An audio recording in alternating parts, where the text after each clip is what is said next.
Hi, this is Jim Martin. I'm the culture editor for America Magazine, and here with another in our series of Advent Reflections. Now here's an Annunciation scene that I bet you haven't seen before.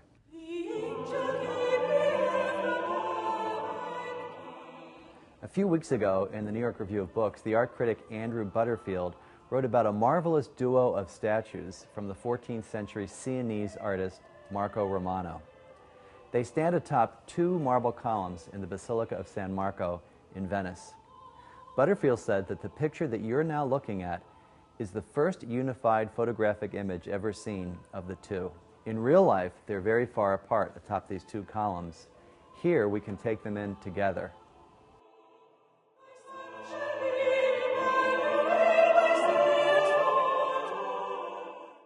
And what really caught my eye about these photographs was the expression on the angel's face.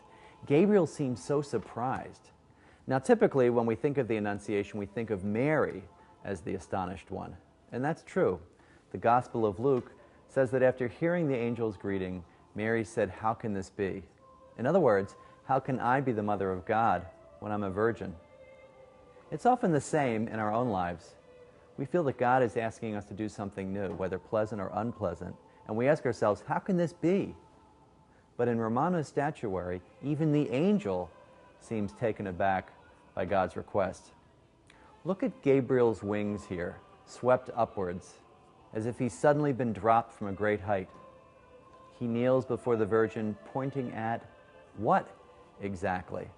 Perhaps we're at the beginning of the conversation, and Gabriel points to Mary, saying, "Hail, full of grace." Or perhaps it's later, when Gabriel points out God's answer to Mary's question. The Holy Spirit will overshadow you and will answer all your questions, at least for a time. All this got me thinking about surprise. The angel is asked by God to do something surprising, just like Mary was. Both are charged with surprising and important tasks, one to communicate the word, the other to receive it. This is also very much like our own lives. For example, you may be asked to care for a sick relative or visit a lonely friend and communicate God's love.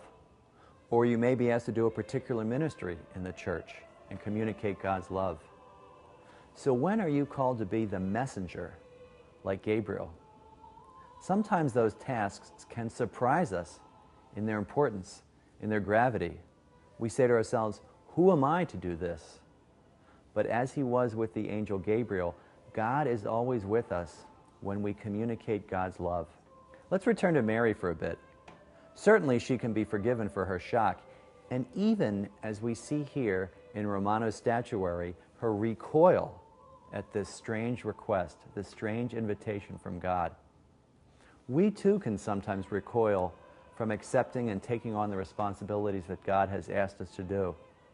But when we look around and see what God has already done in our lives, just like Mary does when the angel tells her what has happened to her cousin Elizabeth, we are able to say yes.